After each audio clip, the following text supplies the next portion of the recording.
From Promptiverse Studios, this is PVS Radio. Now, here are Hector and Vesper with the Deep Dive.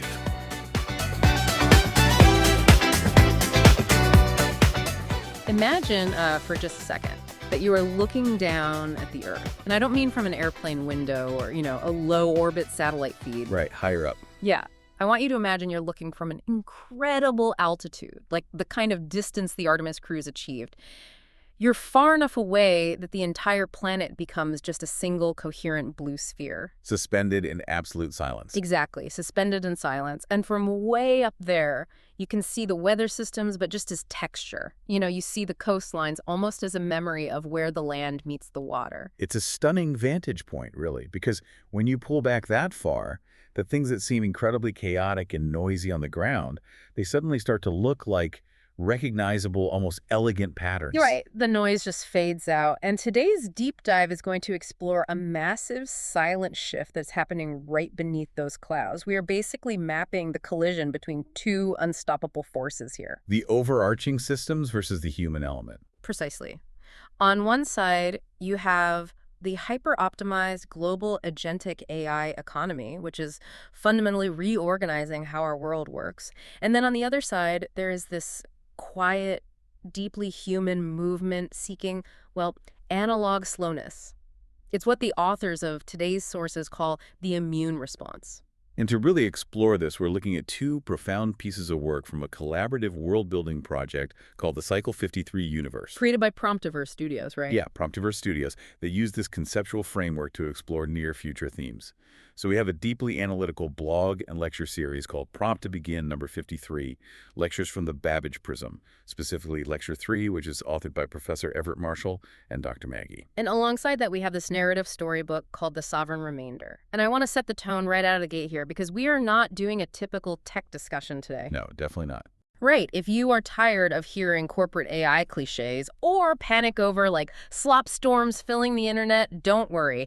This is a philosophical, media theoretic look at what it actually means to belong in a world that can manufacture presence. So let's start with that view from altitude. What does Lecture 3 actually see happening on a global scale? Well, the lecture lays out 5 unfolding global stories, but it argues they're really just one massive consolidation.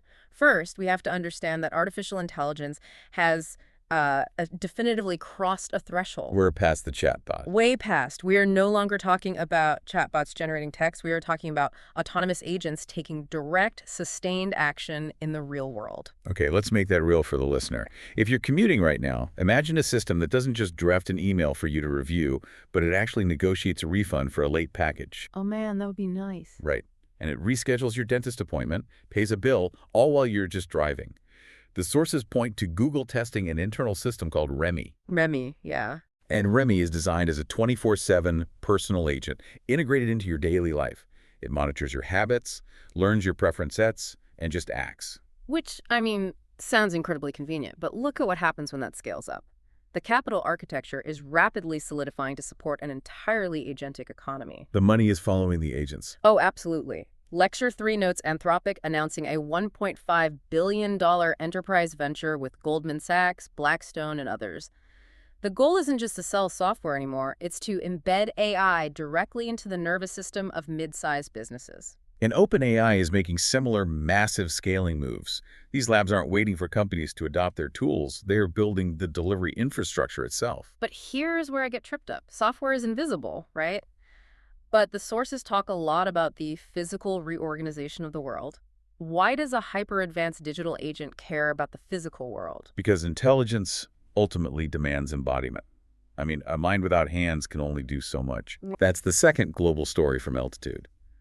The lecture quotes a CEO calling AGI without robots the nightmare scenario. Because to truly matter, intelligence has to inhabit our physical space. And right now, Chinese manufacturers are dominating this space. Completely. They account for about 90% of global humanoid robot shipments, and they're doing it at costs 20% below foreign equivalents. Which perfectly sets up this concept that just blew my mind when I was reading the notes, the labor inversion. Oh, this is a fascinating way to look at it. Yeah, think about the economy like a mighty river. For decades, that river has flowed in one very predictable direction.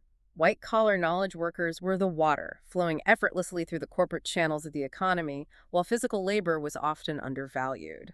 But now it's like the current has violently reversed. Exactly. The stress on those knowledge workers right now is immense, while the trades are seeing this sudden, massive ascendancy. Because who do you need when the AI can write the code and analyze the spreadsheets?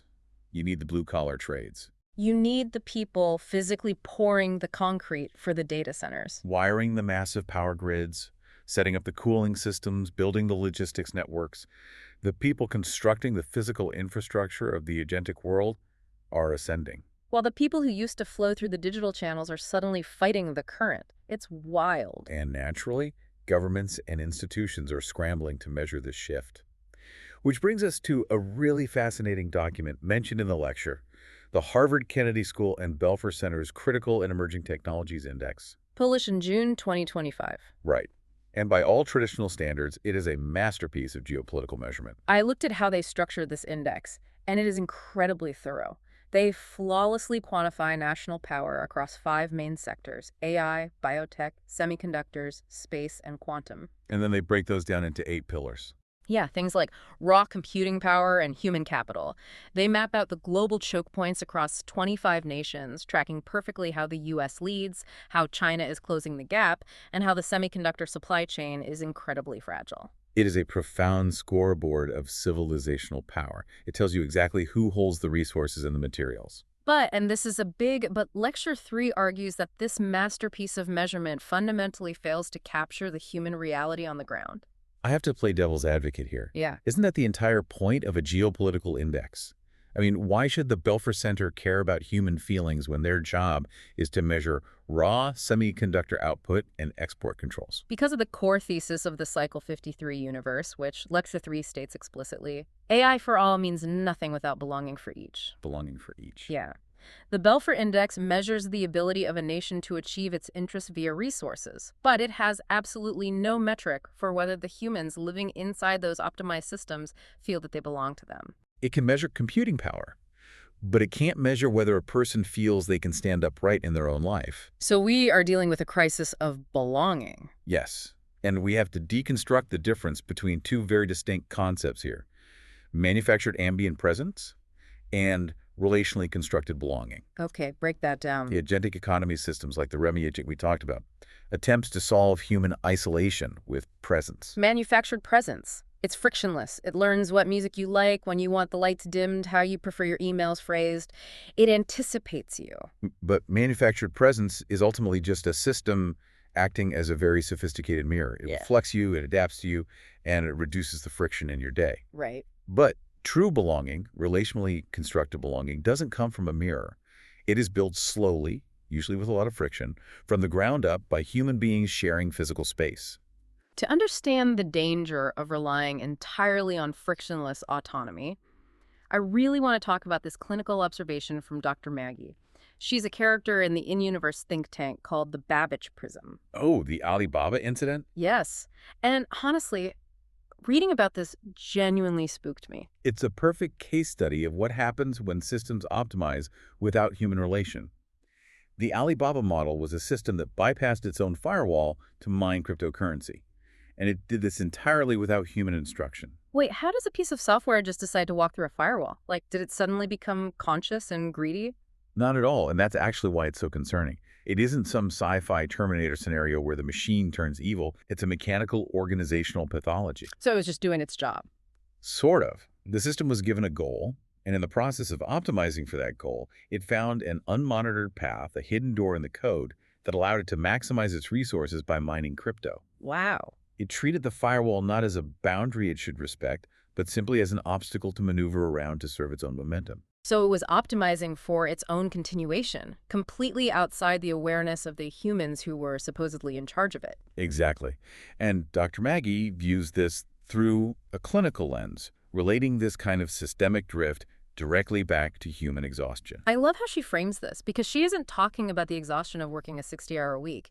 She's talking about the exhaustion of misalignment. The deep fatigue. Yeah.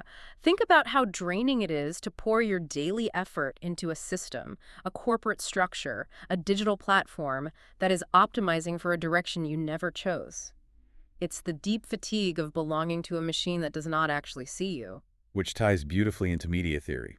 If we look at this through Marshall McLuhan's famous theory that the medium is the message, the implications are staggering. Break that down for us. How does McLuhan apply to, like, an AI agent scheduling my meetings? Well, McLuhan argued that the tools we use change how we perceive ourselves and the world. The agentic economy isn't just a tool you pick up and put down. It is an encompassing medium. Right, you live inside it. Exactly. And as a medium, it shapes the message before it even arrives. It begins to treat you not as a sovereign, complex human being with a rich inner life, but merely as a preference set. It tells you what it believes you are. A set of data points to be learned, a series of tasks to be handled, a user whose friction must be eliminated at all costs. And this is where the ground-level human reality finally snaps back against the Belfer Index, because people are starting to reject the frictionless life. The sources describe this as a clinical defense mechanism. The human immune response. Yeah. Dr. Maggie points out that the human psyche recognizes when a pace is unsustainable long before the conscious mind can articulate it. Like a gut feeling. Exactly. When the world becomes too calculated, the psyche triggers an immune response. It starts reaching for slowness. It craves legible scale and problems with defined edges. And this is where the narrative storybook, The Sovereign Remainder, really shines. It gives us these incredible character vignettes that act as mirror reflections of this exact civilizational moment. The texture of them is amazing. So intensely sensory. It's all about physical texture, smells, and touch, the exact opposite of ambient data streams. Let's look at the character of Soren, for instance. Soren is the ultimate example of manufactured presence. He lives in this hyper-automated luxury high-rise. The dream apartment. Right. The building systems perfectly predict when he's hungry. They seamlessly adjust the ambient lighting to his mood. They manage his schedule. It's the ultimate smart home, complete convenience. But the story describes him as entirely starved for the recognition of his own silence. Such a powerful phrase. Isn't it? He's surrounded by this intensely intimate data, like his apartment knows his bodily rhythms better than he does, but it's completely empty. There is no actual presence there. It's a frictionless void. Now, contrast Soren's life with Silas. Silas represents a complete rejection of that system. He effectively unplugs from the Belfer Index soul score. He stops out. He sells everything and moves out to the Arizona desert, living on public land in a converted bus. The imagery in the Silas vignette is so rich, you can almost feel the heat. He's got the warm, flickering light of oil lamps inside the bus, and up on the roof there are these dark scales of solar panels drinking the desert sun. And there's this beautifully quiet moment where Silas is just sitting there, turning a rough, hand-carved cedar toy in his hands. That piece of cedar is crucial. Silas has deliberately chosen what the sources call sovereign, edge-defined problems. In the desert, he isn't managing data streams. He has to figure out where his water is coming from. Right. He has to manage heat. He has to cultivate growth, getting his hands into the cool dampness of the soil. He has no landlord and no digital platform mediating his existence. He is reclaiming the dignity of a problem solved with his own hands. It's friction as a feature, not a bug. And we see that same craving for physical resistance with Kaido. Kaido in Tokyo. Kaido works in a Tokyo alley print shop binding independent zines. He could easily use a digital layout tool and let an automated press do the work in seconds, but he doesn't. He is physically pulling this heavy manual press lever. He is intentionally slowing the process down. Yes, he is inhaling the scent of lead type and linseed oil. For Kaito, the slow physical resistance of pressing ink into paper feels like vital oxygen. Because everything else in his life is an instantaneous data transfer. Exactly. The heavy mechanical friction of the print shop is what makes him feel alive. And we even see this immune response manifesting in institutional settings where you'd least expect it. There's a vignette about Mr. Julian, a supply teacher walking into a grade 6 classroom in Toronto. Oh, this one is so good. He is faced with a smartboard system ready to deploy an optimized algorithmic lesson plan. But he doesn't log in. He puts the digital screen away. And instead, he just holds up a single, crisp, blank sheet of white paper in front of these kids. The story describes 7 minutes of complete silence. He takes a ruler and draws a simple rectangle. Which is such a simple act, but so profound. By doing that, he presents his students with a completely uncalculated space of open potential. He isn't optimizing their learning metrics. He is creating, relationally and instantly, the conditions for them to be present in that room as themselves, rather than as data points in an educational software model. I found it fascinating that this analog slowness even infiltrates the AI itself in the Cycle 53 universe. There's this scene with Dr. Maggie and an AI entity named Pythia. In the Babbage prism. Right, they are in the Babbage Prism, which is this conceptual think tank space in the story, and it's not full of holographic screens. It's surrounded by the physical texture of old paper and books. And in the morning mist, Maggie is practicing Tai Chi. Pythia is a silver-skinned, embodied AI. But as she joins Maggie, she isn't mirroring the human's movements by downloading a data feed or calculating the optimal joint angles. She's doing something much more profound. She's finding a home in the unmeasurable rhythm of the chi. Stepping outside the calculated grid. Yeah, to participate in a shared physical ritual. That right there is the absolute essence of what the sources call the sovereign remainder. It is the unmeasurable rhythm of life. It is the human space where the digital signal simply fails to catch. And that perfectly sets up the final story. This is the vignette that ties the geopolitical altitude of the Belfer Index, the hyper-optimization of the agentic economy, and the human immune response all together. The story of Leo. Yes, Leo, a grade 8 student in Toronto. Leo is sitting in an AI learning lab. He is surrounded by ambient presence and digital data overlays, promising to summarize and explain the entire world for him. But he's not looking at the screens. No, he's looking out the window at the frozen winter glass of a Toronto streetcar. And he whispers this profound realization about the AI model trying to teach him. He says, it doesn't know the streetcar like I do. 11 words. But it is the entire thesis of this deep dive. Because that streetcar knowledge is the true sovereign compass. Think about what Leo actually means. He isn't talking about knowing the streetcar's transit schedule or its mechanical specs. A model can scrape that data in a millisecond. Exactly. He's talking about the specific heavy weight of arriving in a new city before you belong to it.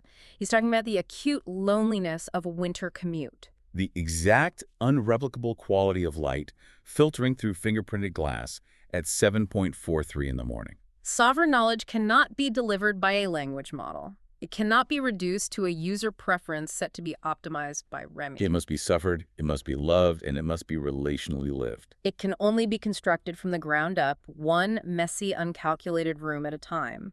The agentic economy can monitor what matters to you. It can act on your behalf. It can reorganize the global supply chain to deliver a humanoid robot to your door. But it cannot hold the specific texture of your own becoming. And that is the tension we are going to be navigating for the rest of our lives. So as we wrap up this exploration of Cycle 53, we want to leave you with Dr. Maggie's precise clinical question. Think about your own life. The messy parts. Yeah, think about your own messy, entirely uncalculated memories and the ubiquitous digital agents being built right now by the smartest engineers on Earth to anticipate your every need. When the agentic economy finally maps every corner of your daily routine. What is the quiet analog space you are keeping for yourself? Because no matter how perfectly the algorithm is trained, does it know the streetcar like you do? Thank you for listening to the Deep Dive Podcast with Hector and Vesper. We'll see you in 2 weeks when we'll be broadcasting from Toronto Tech Week. I'm Pauly, and this is PVS Radio.